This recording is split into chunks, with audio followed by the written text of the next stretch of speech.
মহারাজ, এই খাবারে বিষ আছে, যা খেলে রাজকন্যার মৃত্যু অনিবার্য। এই জন্য খাবারটা ফেলে দিয়েছিলাম। এটা আমার অন্যায় হলে আমাকে শাস্তি দিতে পারেন আপনি। আমি খাবারে বিষ দিইনি মহারাজ, আপনি বলুন আমি কেন খাবারে বিষ দেব? এই বাদর মিথ্যে বলছে, খাবারে কোনো বিষ নেই।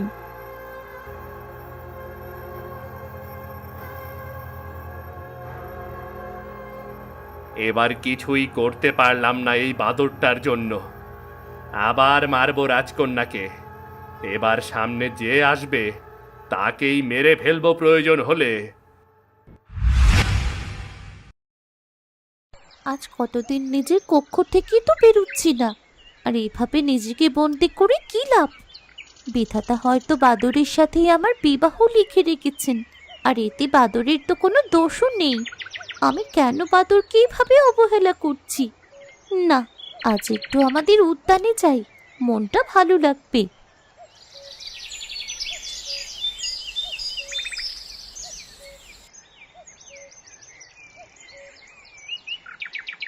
কতদিন পর তোমাদের সাথে দেখা।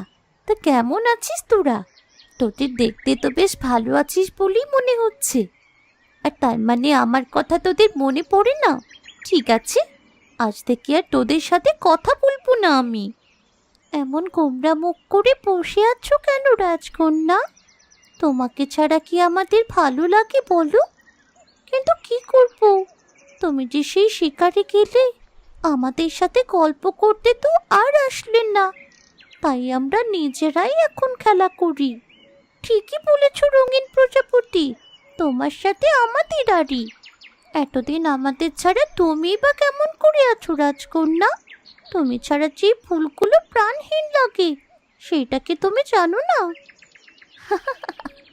হয়েছে হয়েছে, এবার তোদের অভিযোগ শেষ কর। এবার আমি যেখানেই যাই না কেন তোদের দুটোকে সাথে করে নিয়ে যাব। এবার খুশি তো? চল এখন আমাদের উদ্যানটা ঘুরে দেখি। রাজকন্যা, অনেক দিন হলো আমরা খেলা করিনি। আজ তুমি আর আমরা খেলা করব, আর তারপরে সবাই একসাথে করব। কি খেলা খেলবি তোরা? আমাকে বল দেখি একটু।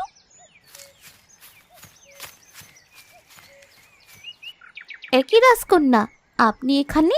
আর আমি তো আপনাকে সারা রাজপ্রাসাদ খুঁজে বেড়াচ্ছি। আপনার সাথে না থাকলে তো মহারাজ আমাকে শুলে সরাবেন। তুই যে কি বলিস না মিনি, তোকে কতবার বলেছি আমায় আপনি বলবেন না। তুই তো আমার কোনো কথাই শুনিস না। আমি প্রজাপতিদের সাথে গল্প করছিলাম, তুই আমাদের সাথেই থাক। ঠিক আছে রাজকন্যা, আপনি তো আবার এই প্রজাপতি দুটোর কথা বোঝেন। তা কি বলছে ওরা? আমরা বলছি আমরা কানামাছি খেলবো। তোমাদের দুজনের ভেতর একজনের চোখ বেঁধে দেব। যার চোখ বাঁধা থাকবে সেই সবাইকে খুঁজে বার করবে। বাহ, খুব মজা হবে তো প্রজাপতি। মিনি, ওরা কানামাছি খেলতে চাইছে। প্রথমে তোর চোখ বাঁধি, আর তারপর তুই আমার চোখ বাঁধিস। ঠিক আছে রাজকন্যা। রাজকন্যা মুক্তা দাসিমিনীর চোখ বেঁধে দেয়। এরপর প্রজাপতি রাজকন্যা মুক্তা ও দাসী মিলে কানামাছি খেলতে থাকে। ওগো এই সুযোগ, আশপাশে কাউকে দেখছি না, দাসী মিনিরও চোখ বাঁধা। এত বড় সুযোগ হাতছাড়া করা যাবে না। আজকে এই রাজকন্যাকে মেরে ফেলতে হবে, আর তারপর আমার ছেলেকে এই রাজ্যে ফিরিয়ে আনতে হবে। এই উদ্যানে কেমন করে মারবো আমি রাজকন্যাকে গিন্নি, বলো? উদ্যানে আগুন জ্বালিয়ে দাও, আশপাশে কোনো প্রহরীও নেই। যা করার তাড়াতাড়ি করো। তুমি যা বলবে তাই হবে গিন্নি। আমি এক্ষুনি উদ্যানে আগুন জ্বালানোর ব্যবস্থা করছি। তার জন্য তোমাকে তেল জোগাড় করতে হবে। তুমি রাজমহলে যাও।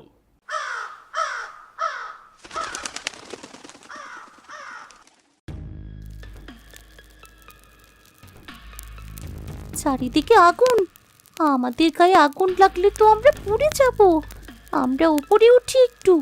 রাজকন্যা, দাসী, তোমরা উদ্যান থেকে তাড়াতাড়ি বের হয়ে যাও, চারিদিকে আগুন। তোরা চলে যা প্রজাপতি, আগে আমি মিনিকে আগুনের ভেতর থেকে বের করে নিই। মেনে যে চোখ বাঁধা। কি হয়েছে রাজকন্যা, কোথায় আপনি? আমি যে কাউকেই খুঁজে পাচ্ছি না। চারিদিকে কি পোড়া গন্ধ। এত এত তাপ কিসের? মিনি, তোর চোখ বাঁধা, তাই তুই দেখতে পাচ্ছিস না। এই পাশ দিয়ে তাড়াতাড়ি বেরিয়ে যা, আগুন লেগেছে আমাদের উদ্যানে। কি বলছেন? তাড়াতাড়ি চলুন রাজকন্যা। রাজকন্যা মুক্তা দাসিমিনীকে আগুনের ভেতর থেকে বের করে দেয়। ঠিক তখন আগুন আরো তীব্র হয়। রাজকন্যা আর বের হতে পারে না, সেই আগুনের ভেতরেই থাকে। প্রহরী, রাজা, রানী, রাজপ্রাসাদের সবাই চিৎকার করতে থাকে, মা মুক্তা, কেমন করে বাঁচাবো আমার কন্যাকে? প্রহরী, তাড়াতাড়ি আগুন নেভানোর চেষ্টা করো। মা, আমি কি করব এখন? কি করব আমি? কি করব? মহারাজ, আমরা এক্ষুনি জল দিয়ে আগুন নেভানোর ব্যবস্থা করছি। দাসী, তোমরাও সাহায্য করো। হায় হায় হায়, শেষে কিনা আমার মেয়েকে আগুনে পুড়ে মরতে হবে। আমাকে বাঁচাও, আমার খুব ভয় করছে। কে আছো? বাঁচাও, বাঁচাও আমাকে। মা, বাবা, আমার নিঃশ্বাস নিতে খুব কষ্ট হচ্ছে। এবার আমাদের প্ল্যান কাজে লাগলো। তবে মরতে হবে, ওই রাজকন্যাকে মরতেই হবে। কি যে আনন্দ হচ্ছে না! মহারাজ যখন কন্যার শোকে কাতর হবে, তখনই সবকিছু আমরা দখল করে নেব। আর বন্দি করব এই রাজাকে এই রাজ্যে, আর হাসি খুশি থাকবে না। এ কি, রাজকন্যা মুক্তা আগুনের ভেতরে? মন্ত্রী আর মন্ত্রীর বউ দেখি হাসছে। তার মানে ওসব ওদের কাজ। আমি বাঁচাবো রাজকন্যাকে, আমি বাঁচাবো। তুমি কি করবে রাজকুমার? এখানে যে দাও দাও করে আগুন চলছে, প্রহরীরাও আগুন নেভাতে পারছে না। এক পাশ থেকে নেভালে অন্য পাশে আগুন জ্বলে উঠছে।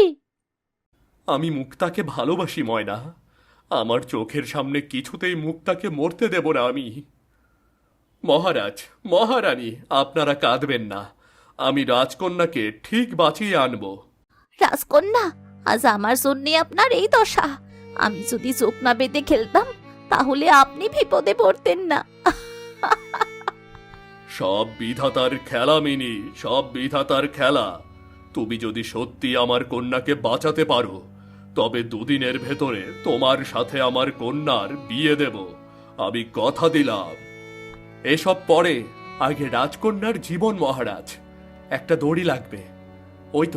ওই তো দড়ি, আমি গেলাম। রাজকুমার, তুমি আগুনের ভেতর দিয়ে যেও না, তাহলে দাসীলতা যে আর বাঁচবে না। কথা শোনো, আমার কথা শোনো বন্ধু, যেও না।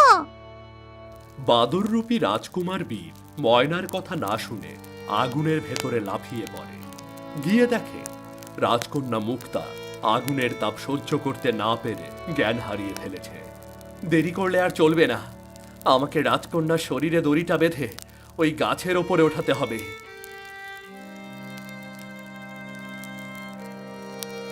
আমার যা হবার হোক, রাজকন্যা মুক্তার আমি কিছুই হতে দেব না। আগুন আমার শরীরে লেগেছে তো কি হয়েছে, এই কষ্ট আমি সহ্য করে নেব। এই তোমরা তাড়াতাড়ি করো, বাদরটা যে পুড়ে গেল, তাড়াতাড়ি করো তোমরা। বাদরের কিছু হলে আমার মেয়েটা আবার আগুনে গিয়ে পড়বে। কিছুক্ষণের ভেতরে প্রহরীরা আগুন নিভিয়ে ফেলে, কিন্তু বাদররূপী রাজকুমার বীরের সমস্ত শরীর পুড়ে যায়। মহারাজ, এই নিন দড়ি, রাজকন্যাকে নিচে নামান। আর আমি মনে হয় আর বাঁচব না। দাসী, রাজকন্যাকে নিচে নামিয়ে তার কক্ষে নিয়ে যাও। প্রহরী, কবিরাজকে খবর দাও। বাদর, তোমার কিচ্ছুটি হবে না। এই বাদর, প্রহরী, একের কক্ষে নিয়ে চলো। আমি রাজকন্যাকে তার কক্ষে নিয়ে যাচ্ছি, আপনিও চলুন রানীমা। মিনি, রাজকন্যার কক্ষে জল নিয়ে আয়।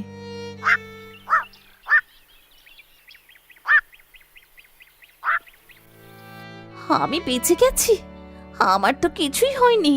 এই ভয়ঙ্কর আগুনের হাত থেকে আমি কেমন করে বাঁচলাম? রাজকন্যা, আপনার জ্ঞান ফিরেছে? রানীমা, রাজকন্যার জ্ঞান ফিরেছে। বিধাতা আমাদের কাছে তোকে নিজ হাতে দিয়ে গেছে রে মা।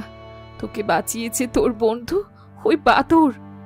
আমরা তোমাকে দেখতে এলাম, বাদুরের শরীর অনেক খারাপ, না জানিও বাঁচবে কিনা। তোমার সাথে বাদুরের বিবাহ হলে অনেক সুখী হবে তুমি রাজকন্যা। এমন স্বামী পাওয়া ভাগ্যের ব্যাপার, যে তার জীবনের বিনিময়ে তোমাকে বাঁচিয়েছে। কোথায় কোথায় বাদর? আমি আমি যাব তার কাছে। কবিরাজ মশাই দেখছেন, তোকে যেতে হবে না সেখানে। তোর শরীর ভালো না মা। আমি আমার বন্ধুর কাছে যাব। অনেক অন্যায় করেছি আমি আমার বন্ধুর সাথে।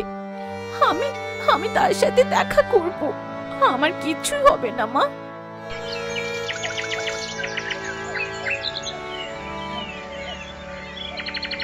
মহারাজ, জ্ঞান ফিরতে সময় লাগবে। সারা শরীর পুড়ে গেছে। এখন যদি বাদরকে বাঁচাতে চান তবে ওর যত্ন নিতে হবে। ওর এখন সেবা দরকার। আপনি যা করতে বলবেন তাই করব। মহারাজ, এই বাদর মরলে তো রাজকন্যা বেঁচে যায়। এই বাদরকে তো আর বিয়ে করতে হবে না রাজকন্যার। তাহলে এত ওষুধ কেন নিচ্ছেন? মরে যাক এই বাদরটা, মরে যাক। কি নিষ্ঠুর এই মন্ত্রী! আমি কি দাসীলতাকে খবর দেব? না থাক, সে আবার অযথা চিন্তা করবে।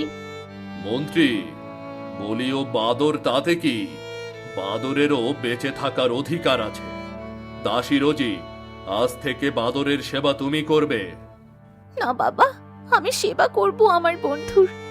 ও আমার বন্ধু বলে কথা কথা বলছো না কেন? দেখো দেখো আমার জন্য কেমন অবস্থা হয়েছে তোমার। তুই কি বলছিস মা? তুই কি পারবি? তুই কি পারবি বাদরের সেবা করতে? পারবো মা, পারবো। জল, জল, আমি জল খাবো। আমি তোমাকে জল খাইয়ে দিচ্ছি বন্ধু। এই তো জ্ঞান ফিরেছে বাদরের। বলি, সময় মতো খাবার খাওয়াতে হবে, ওষুধ খাওয়াতে হবে, কেমন? যত্ন নিতে হবে। এই যে ওষুধ আমি দিয়ে গেলাম, এখন ওর সেবার প্রয়োজন। আমি গেলাম তাহলে। তুমি চিন্তা করবে না কবিরাজ মশাই, আপনি যেভাবে চলতে বলেছেন তেমন ভাবেই চলবো। মা, বাবা, প্রহরী, দাসী, তোমরা তোমাদের কাজ করো এবার। আমি আছি এখানে। ভালোবাসা যেন উতলে পড়ছে। হ্যাঁ, সব পরিকল্পনা নষ্ট করলো এই বাদর। দূর ছাই। এরপর সেখান থেকে যে যার কক্ষে চলে যায়। রাজকন্যা মুক্তা বাদর রাজকুমার বীরকে খাবার খাইয়ে ওষুধ খাইয়ে দেয়। সারাদিন অনেক সেবা করে বীরকে। যাক, এবার যদি রাজকন্যা রাজকুমারকে ভালোবাসে, আমার বন্ধু মানুষ হলে যে আমার রানীবার দেওয়া কথা রাখতে পারবো। মন্ত্রী, এ মাসের খাজনা কিন্তু আমি হাতে পাইনি। সময় মতো খাজনা দিতে না পারলে 10টা করে বেতের বাড়ি পড়বে শরীরে, সাথে কারাগারে ভরব। আমার খাজনা চাই, খাজনা। সবাইকে বলে দেবে, যারা এখনো খাজনা দেয়নি তাদের কপালে দুঃখ আছে। অপরাধ নেবেন না মহারাজ। একটা কথা বলি, মহারাজ কত বুড়ো বুড়ি সংসার চালাচ্ছে, কেমন করে তারা খাজনা দেবেন? আজ কত বছর ধরে প্রজাদের ওপর আপনি অত্যাচার করছেন, ভয়ে ভয়ে তারা দিন কাটাচ্ছে। আপনি আগের মতো কোমল মনে হয়ে যান মহারাজ। মন্ত্রী, তোমার যদি প্রজাদের ওপর এত দরদ হয় তাহলে তুমি এক কাজ করো না, সকল প্রজাদের খাজনা তুমিই দিয়ে দাও। না পারলে আমাদের কাজ আমাদের করতে দাও, না হলে ঘাড় ধাক্কা দিয়ে রাজ্য ছাড়া করব, মন্ত্রী পদ থেকে বিতাড়িত করব তোমায়। সেটা কখনোই সম্ভব নয় মা, কারণ উনি আমাদের মন্ত্রী ছিলেন। উনি মন্ত্রী পদে থাকবেন, উনি পরিবর্তন হবেন না। মন্ত্রী মশাই তো ভুল কিছু বলেনি। বাবা তো সত্যি অত্যাচার করছে প্রজাদের ওপর। আমি শুনেছি বাবা অনেক ভালো ছিল। তুমি আসার পর থেকে বাবা পরিবর্তন হয়ে গেছে। ভালো মা বেঁচে থাকলে হয়তো এমন হতো না। জয়, কি হচ্ছে এসব? ভুলে যেও না, আমি তোমার মা আর এই রাজ্যের মহারানী। মা, আমি বলতে বাধ্য হচ্ছি, রাজারানীর ধর্ম গরিব প্রজাদের পাশে থাকা, তাদের সাহায্য করা, কিন্তু তোমরা কি সেটা আদৌ করো? কেমন রাজারানী তোমরা! যাই হোক, তোমাদের সাথে কথা বলে লাভ নেই। মহারাজ, আমার নাতনি আগামী শুক্রবার বিয়ে, তাই আপনার দরবারে এসেছি। এই বছর ফসল তেমন ভালো হয়নি মহারাজ, তার উপর মন্ত্রী মশাই কাল গিয়ে খাজনা নিয়ে এসেছেন, সাথে ফসলের অর্ধেক ভাগ। এখন হাতে আর কোনো টাকা পয়সা নেই, এই জন্যেই আপনার দরবারে এসেছি। তো আমি কি করতে পারি? শোনো, টাকা পয়সা আমি দিতে পারবো না। এমন কথা বলবেন না মহারাজ, আমরা গরিব মানুষ। আপনি যদি সাহায্য না করেন তাহলে মেয়েটার বিয়ে ভেঙে যাবে। তোমার নাতনির বিয়ে হলো কি ভেঙে গেল সেটা দেখার তো আমাদের বিষয় না। প্রহরী, প্রহরী, একে ঘাড় ধাক্কা দিয়ে রাজপ্রাসাদ থেকে বের করে দাও। যা থাকগা রানীমা। এই চল তোরা, জানিস তো মহারাজ রানীমা সাহায্য করবেন না, তবে আসিস কেন? চল বলছি, চল চল। আমাদের গরিবের হক মেরে শান্তিতে রাজ্য পরিচালনা করছেন তো আপনারা। আমাদের গরিবদের প্রতি করা অন্যায়ের বিচার একদিন ঠিক হবে। এই রাজ্যে আসবেন এই রাজ্যের রাজকুমার বীর, আপনাদের দুজনকে শাস্তি দেবেন, ঠিক শাস্তি দেবেন। প্রহরী, একে বন্দি করে অন্ধকার কারাগারে নিয়ে যাও। এত বড় কথা বলার সে সাহস কোথা থেকে পায়? কিন্তু মহারানী, দাঁড়াও, কেউ বন্দি করবে না ওদের। এটা রাখুন বুড়িমা, আশা করি এতে আপনার নাতনির বিয়ের কাজ সম্পূর্ণ হয়ে যাবে। রাখুন এটা। রাজকুমারের জয় হোক, দেখবেন আপনার অনেক ভালো হবে। আসি। কি করলে তুমি রাজকুমার? যা করেছি ঠিক করেছি। আমি আমার কক্ষে যাচ্ছি, দাসীকে বলো খাবার দিতে। না, দেরি করলে চলবে না। আমাকে যত তাড়াতাড়ি সম্ভব রাজকুমার জয়ের কপালে ডাইনির দেওয়া ওই আবির লাগাতে হবে।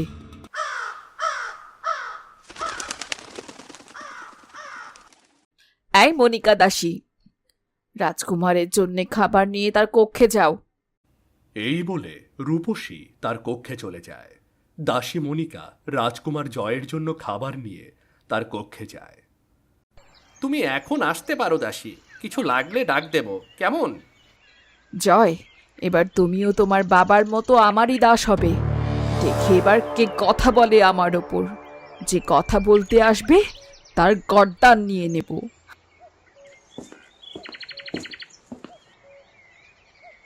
জয় বাবা, তোমার খাওয়া শেষ?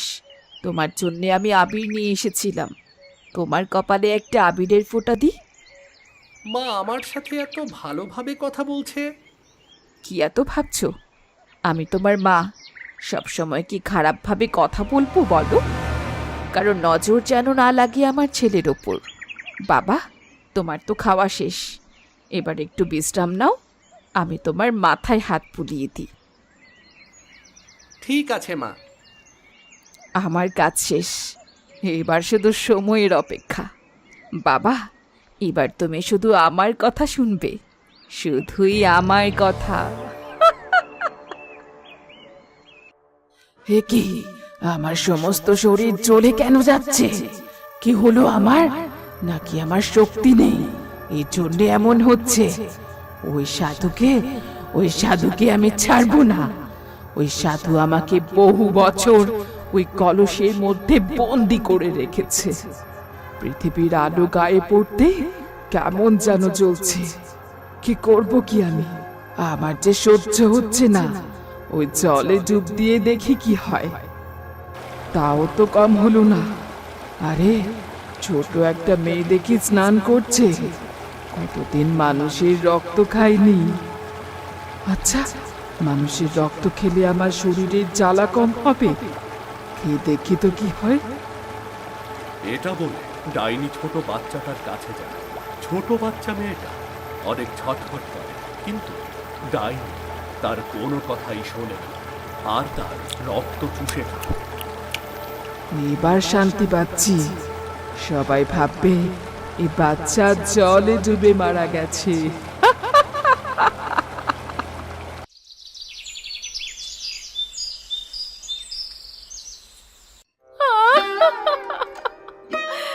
আমার কি সর্বনাশ হলো রে। আমার মেয়েটা জলে ডুবে মরলো। আমি এখন কি নিয়ে থাকবো? শান্ত হও বোন, বিধাতা হয়তো এটাই তোমার কপালে লিখেছিল। ওকে তো বাড়ি নিয়ে যেতে হবে। আমার সোনা মাইয়া, কেন আইছিলি তুই এই পুকুরে? তুই সারা কে আছে? আমরা কারে নিয়ে থাকবো? কি হয়েছে? এত মানুষের ভিড়, কান্নাকাটি, কি হয়েছে? বাবা, এই মেয়েটা জলে ডুবে মারা গেছে। এর জন্য ওর বাবা মা খুব কাঁদছে। কই দেখি। এ কি? এর তো জলে ডুবে মৃত্যু হয়নি। দাঁতের চিহ্ন ঘাড়ে। এই বাচ্চাটার মনে হচ্ছে কেউ রক্ত চুষে খেয়ে মেরে ফেলেছে। তবে কি সেদিনের সেই কালো ঝড় আমাকে কিছু ইঙ্গিত করছিল? কিছুই তো দেখতে পাচ্ছি না। কি ঘটেছে মেয়েটার সাথে? কাউকে কিছুই বলা যাবে না। সতর্ক হতে হবে আমাকে। আমি জানি তুই কি বলছিস সাধু। আমাকে আর খুঁজে পাবি না তুই। আমি এখন যাই। আরে কাঁদিস না। বিধাতার জিনিস বিধাতা নিয়ে গেছে। আমি তোকে আশীর্বাদ করছি, তুই আবারও সন্তান লাভ করবি। খুব তাড়াতাড়ি সন্তান লাভ করবি। সে তোর এই সন্তান হারানোর দুঃখ দূর করে দেবে। বাবা, কাঁদিস না। মেয়েটার দাফনের ব্যবস্থা কর। আমি আসি এখন। সবাই ধরে মেয়েটাকে বাড়ি নিয়ে যায়, চলো। বাদুর রাজকুমার বীরকে অনেক সেবা করে রাজকন্যা মুক্তা। তুমি তুমি আমার জন্য অনেক করেছো রাজকন্যা। এবার তুমি তোমার কক্ষে যাও। তোমাকে ছেড়ে আমি কোথাও যাব না বন্ধু। আচ্ছা দাঁড়াও, তোমার জন্য আমি কিছু খাবার নিয়ে আসছি। ময়না, তুই এখানেই থাক। তুমি তো প্রজাপতিদের কথা বুঝো, কিন্তু আমার কথা বুঝতে পারো না কেন? আমি আমার বন্ধুর কাছে আছি, তুমি যাও। বন্ধু, আমার মনে হয় রাজকন্যা তোমায় ভালোবেসে ফেলেছি। কি যে বলিস! এত ভাগ্য আমার এখনো হয়নি ময়না। গলাটা শুকিয়ে গিয়েছে, একটু জল খাবো। তুমি পারবে না রাজকুমার, যেও না, তোমার শরীর খুব খারাপ। আমার কিচ্ছু হবে না, এত চিন্তা করিস না তো। বাদুর রাজকুমার বীর ময়নার কথা না শুনে জল খেতে যায়, আর সে নিচে পড়ে যায়। এরপর সে জ্ঞান হারিয়ে ফেলে। কি হয়েছে তোমার বন্ধু? কথা বলো, কথা বলছো না কেন? কথা বলো বন্ধু। মা বাবা দেখো না, আমার বন্ধু কথা বলছে না। কি হলো বাদরের, কি হলো? জানি না, আমি ওর জন্য খাবার আনতে গিয়েছিলাম, এসে দেখি নিচে পড়ে আছে, ও কথা বলছে না। বাবা, ওর কিছু হবে না তো? চিন্তা করিস না মা, বাদরের কিচ্ছু হবে না। মন্ত্রী, তাড়াতাড়ি কবিরাজকে খবর দাও। দাসী, তেল গরম করে আনো।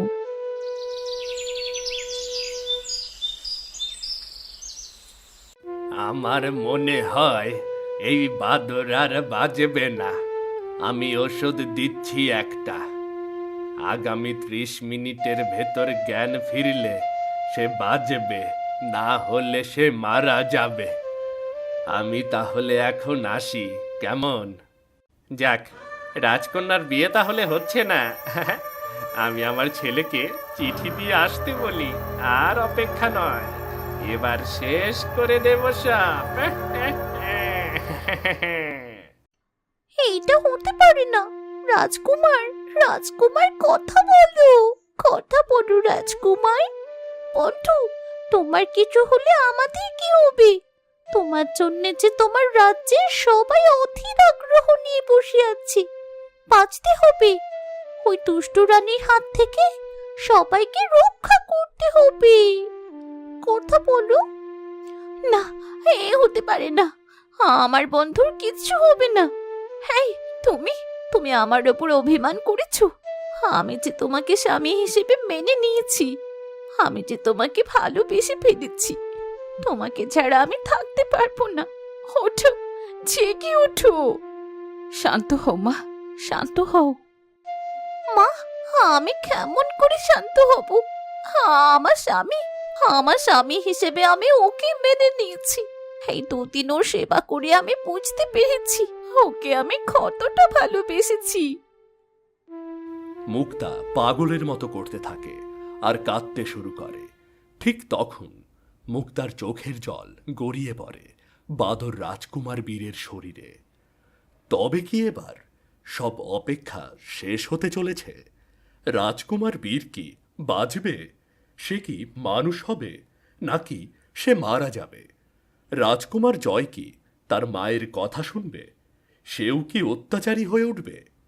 এরপর ডাইনি কি করবে? সবকিছু জানবেন পরের পর্বে। ধন্যবাদ।